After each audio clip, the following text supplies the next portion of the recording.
हवा में नहीं थी, वह समय में थी। हर सांस के साथ धरती कांप रही थी, जैसे दुनिया अंत से पहले एक आखिरी सांस ले रही हो।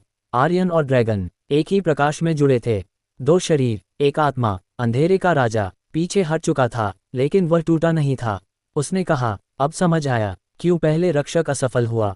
उसने बहुत प्यार किया। राजा ने हाथ उठाया। स्मृतियां हथियार बन गईं। आर्यन के सामने उसका बचपन उभरा। माँ की आवाज़, पिता की मुस्कान, उसके घुटने लड़खड़ाए। ड्रैगन ने दर्द से कराहते हुए कहा, मत देखो, मत रुको। लेकिन आर्यन जानता था, यही आखिरी परीक्षा है। उसने यादों को देखा और उन्हें जाने दिया। उसने कहा, मैं इन्हें खोता हूँ ताकि सब कुछ बच सके। नीले चांद की रोशनी तेज हो गई। ड्रैगन की आग धीमी पड़ने लगी। राजा हंसा। उसने कहा, तो आखिरकार तुम भी वही करोगे जो मैंने किया। आर्यन ने सिर हिलाया और कहा, नहीं, मैं खुद को नहीं चुन रहा, मैं सबको चुन रहा हूँ। उसने तलवार धरती में गाड़ दी। नीली रोशनी उसमें समा गई। ड्रैगन ने दहाड़ मारी। उसके पंख टूटने लगे, लेकिन उसके चेहरे पर शांति थी। राजा चीखा। उसने पीछे हटने की कोशिश की, लेकिन देर हो चुकी थी। नीला चांद फट पड़ा। रोशनी ने अंधेरे को नष्ट नहीं किया, उसे बांध दिया। राजा पत्थर की तरह स्थिर हो गया। महल टूट गया। ड्रैगन धीरे धीरे रोशनी में घुलने लगा। आर्यन गिर पड़ा। उसने आखिरी बार आसमान की ओर देखा। नीला चांद अब नहीं था, सिर्फ सुबह थी। जब रोशनी थमी तो आवाज भी थम गई। कोई चीख नहीं, कोई जयकार नहीं, सिर्फ शून्य। अंधेरे की धरती अब अंधेरी नहीं थी, लेकिन जीवित भी नहीं थी। काले पत्थर राख बन चुके थे और हवा हल्की थी। आर्यन जमीन पर पड़ा था। उसकी सांस चल रही थी, लेकिन वह जाग नहीं रहा था। उसके चारों ओर नीली राख बिखरी थी। ड्रैगन अब नहीं था, ना शरीर, ना आवाज, सिर्फ उसका बंधन हवा में एक अंतिम लहर की तरह था। दूर जादूगर पहुंचा। उसने आर्यन को देखा और फिर आसमान को। उसने फुसफुसा कर कहा, तो अंत आ ही गया। उसने आर्यन को उठाया और धीरे से कहा, तुमने वो किया जो कोई रक्षक नहीं कर पाया। लेकिन जीत हमेशा पूरी नहीं होती। वे एल्डोरिया लौटे। लोग बाहर आए, डरे हुए, फिर चुप, क्योंकि अंधेरा नहीं था, लेकिन नीला चांद भी नहीं था।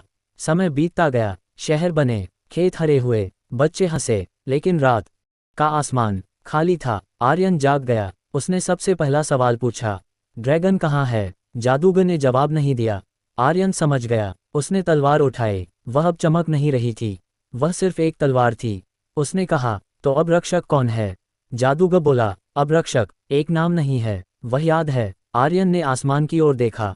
जहां कभी नीला चांद था, वहां अब तारे थे, और उन तारों के बीच एक खाली जगह। साल बीत गए। एल्डोरिया अब नक्शों में अंधेरे की धरती के नाम से नहीं जानी जाती थी। लोग उसे नई सुबह की भूमि कहते थे। आर्यन अब युद्ध नहीं लड़ता था। वह शहरों में नहीं रहता था, वह पहाड़ियों पर रहता था, जहां हवा साफ थी और रातें शांत। लोग कभी कभी उसे देखने आते, कुछ उसे नायक कहते, कुछ उसे कहानी। वह बस मुस्कुरा देता। नीले चांद की जगह अब हर साल एक रात आती थी, जब आसमान अजीब तरह से चमकता था। उसे लोग शांत रात कहते थे। उस रात बच्चे आग के पास बैठते और बुजुर्ग एक कहानी सुनाते, एक रक्षक की, एक ड्रैगन की और एक बलिदान की। आर्यन उस रात हमेशा अकेला बैठता। एक बार एक बच्चा उसके पास आया और बोला, क्या ड्रैगन सच में था? आर्यन ने आसमान देखा और कहा, वह अब भी है, बस दिखता नहीं। उसने अपनी तलवार जमीन में गाड़ी। वह जंग खा चुकी थी, लेकिन जब हवा चली तो हल्की नीली रोशनी फिर से झलकी। जादूगर बहुत पहले चला गया था, लेकिन उसकी किताबें अब भी पढ़ाई जाती थीं। उनमें एक पंक्ति बार बार दोहराई जाती थी, रक्षक वो नहीं जो तलवार उठाए, रक्षक वो है जो छोड़ना जानता है। एक रात आर्यन ने सपना देखा, एक नीली उड़ान, एक परिचित दहाड़। वह मुस्कुराया। सुबह एक नया बच्चा पैदा हुआ और उसकी आंखों में हल्की नीली चमक थी। कहानी खत्म नहीं हुई थी, वह बस अगली सुबह में बदल गई थी। उस रात जब बच्चे का जन्म हुआ, हवा देर तक नहीं थमी। आसमान साफ था, लेकिन तारे अजीब तरह से कांप रहे थे। बच्चे की आंखें सामान्य नहीं थीं, उनमें हल्की नीली गहराई थी, जैसे कोई पुरानी याद फिर से जाग रही हो। दाइयों ने कहा, यह बस रोशनी का असर है, लेकिन आर्यन चुप रहा। उसने बच्चे को देखा और उसका दिल पहली बार फिर से भारी हो गया। उसे वही एहसास हुआ जो कभी ड्रैगन के पास होता था। बच्चा रोया नहीं, वह बस आर्यन की ओर देखता रहा, जैसे पहचानता हो। आर्यन ने धीरे से कहा, नहीं, अभी नहीं। गांव में अगले दिन अजीब बातें होने लगीं। कुएं का पानी नीला चमकने लगा, जानवर रात में आसमान देखने लगे, और सबसे अजीब बात, शांत रात इस बार एक पल के लिए गहरी हो गई। जादूगर तो चला गया था, लेकिन उसकी किताबों में एक पन्ना खुद ब खुद खुल गया। उस पर लिखा था, जब नीला चांद मरता है तो वह एक रूप में नहीं लौटता, वह बीज बन जाता है। आर्यन ने किताब बंद कर दी। उसे समझ आ गया था, जो आया है वह रक्षक नहीं है, वह कुछ और है। और उसी रात दूर उत्तर में, जहां अंधेरे का राजा पत्थर बना था, एक दरार पड़ी, बहुत छोटी लेकिन जिंदा। उत्तर की बर्फीली भूमि में हवा कभी रुकती नहीं थी।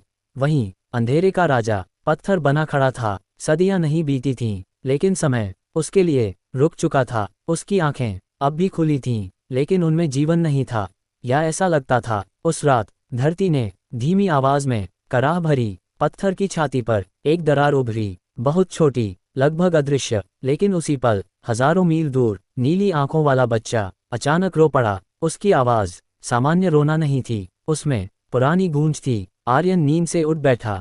उसने सीने में वही पुराना बोझ महसूस किया। उसने आसमान देखा, शांत रात अब शांत नहीं थी। उत्तर में एक तारा टूटकर गिरा। गांव के बुजुर्ग घबरा गए। उन्होंने कहा, यह संकेत अच्छा नहीं है। अगली सुबह आर्यन अकेले जादूगर की किताबों के पास बैठा। एक और पन्ना खुद ब खुद खुला। उस पर लिखा था, राजा पत्थर नहीं बनता, वह बस सोता है, और जब वह जागता है तो किसी और रूप में। आर्यन ने पहली बार कंपकंपाहट महसूस की। उसने बच्चे की ओर देखा।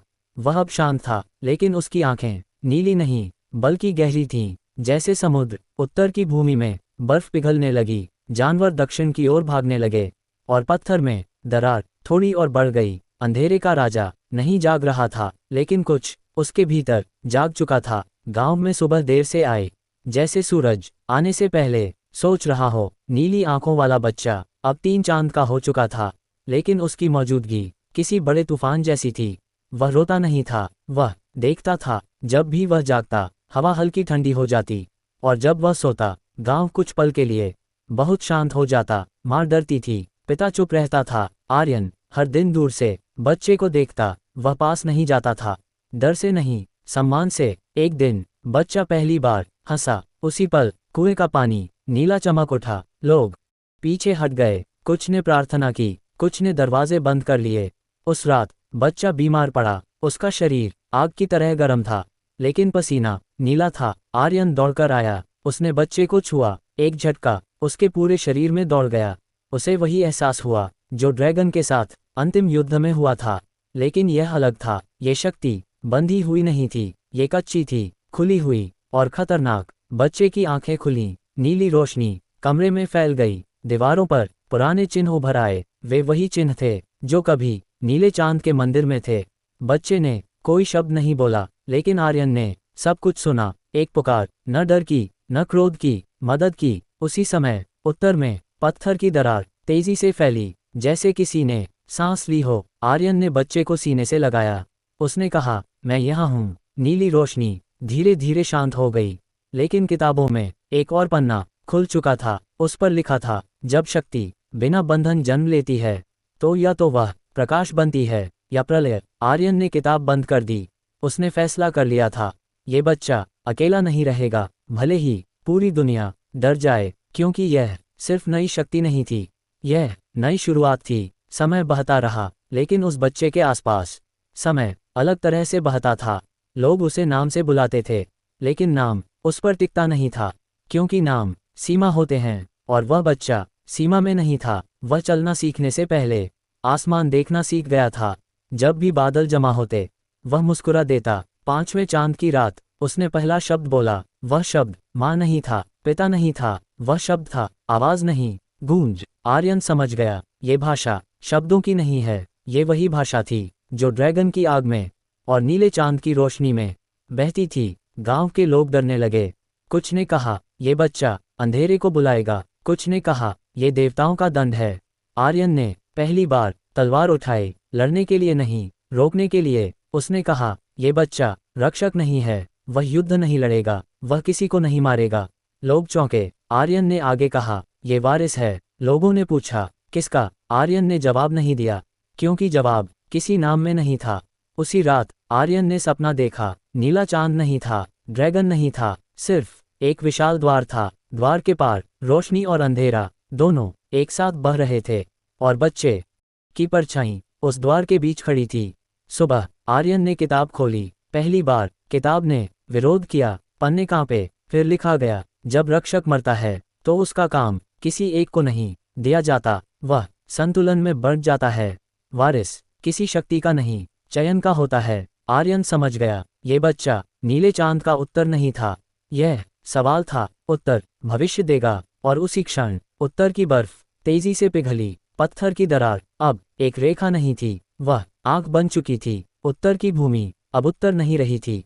बर्फ के नीचे जो सो रहा था वह सिर्फ अंधेरा नहीं था, वह भूल था। हजारों साल पहले जब नीला चांद पहली बार उगा था, तब एक देवता था, न प्रकाश का न अंधेरे का। वह संतुलन का देवता था। लेकिन संतुलन पूजा नहीं मांगता, वह त्याग मांगता है। लोगों ने उसे धीरे धीरे भुला दिया, देवता को नहीं, उसके नियम को। तभी नीला चांद बना, ताकि संतुलन किसी एक के हाथ में न रहे।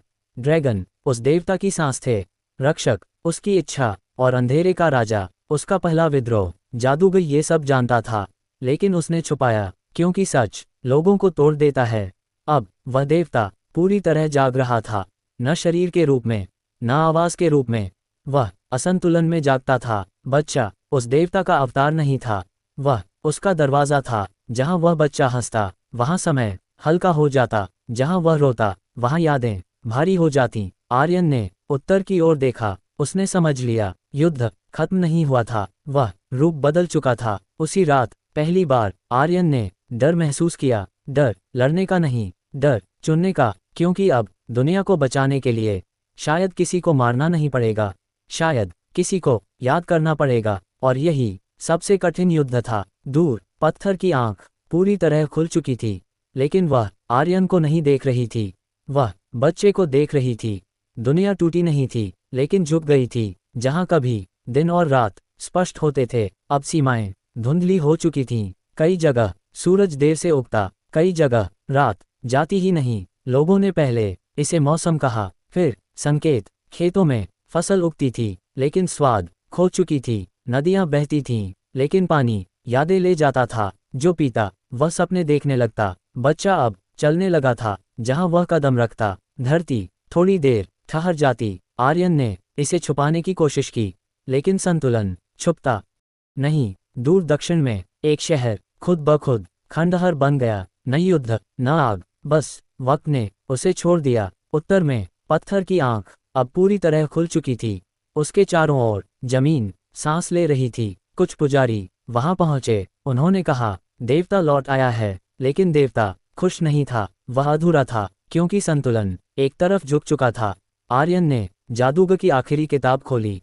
उसमें लिखा था, जब संतुलन टूटता है तो युद्ध नहीं आता, यात्रा आती है। एक ऐसी यात्रा जिसमें कोई नायक नहीं होता, सिर्फ चुनाव होते हैं। आर्यन ने बच्चे को देखा, वह हंस रहा था। उसे कुछ नहीं पता था, या शायद सब कुछ पता था। और तभी आसमान में एक नया तारा उगा, न नीला न काला, धूसर, जैसे दुनिया खुद सांस रोक रही हो। और उसी पल पहली बार आर्यन ने महसूस किया, ये कहानी अब सिर्फ उसकी नहीं रही। यात्रा की शुरुआत किसी घोषणा से नहीं हुई, न कोई नगाड़ा न कोई विदाई। बस एक सुबह आर्यन ने अपना थैला उठाया और बच्चे को गोद में लिया। गांव अभी सो रहा था।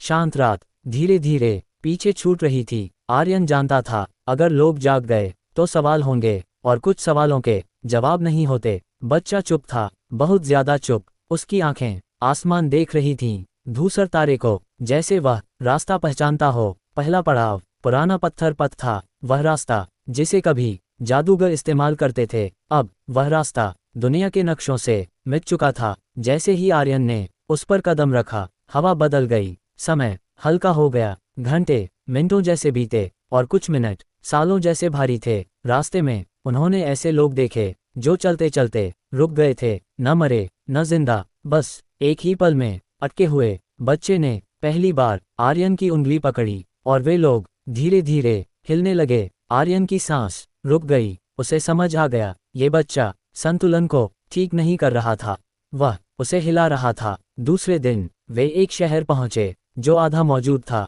एक हिस्सा पूरा था, दूसरा हिस्सा धुएं जैसा। लोग वहां रहते थे, लेकिन अपने ही अतीत में। किसी ने आर्यन से पूछा, क्या आज कल है? आर्यन ने जवाब नहीं दिया।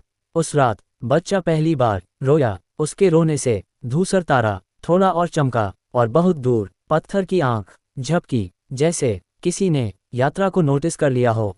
आर्यन ने आग जलाई, लेकिन आग गर्म नहीं थी, वह सिर्फ रोशनी दे रही थी। आर्यन ने खुद से कहा, यह यात्रा किसी जगह की नहीं है, यह एक निर्णय की यात्रा है। और हर कदम के साथ दुनिया उसे जवाब दे रही थी। सुबह एक रास्ता 3 में बढ़ गया, एक रास्ता रोशनी की ओर, एक अंधेरे की ओर, और तीसरा खाली। बच्चे ने तीसरे रास्ते की ओर देखकर मुस्कुराया। आर्यन ने आंखें बंद कीं, क्योंकि वह जानता था यही रास्ता सबसे कठिन होता है।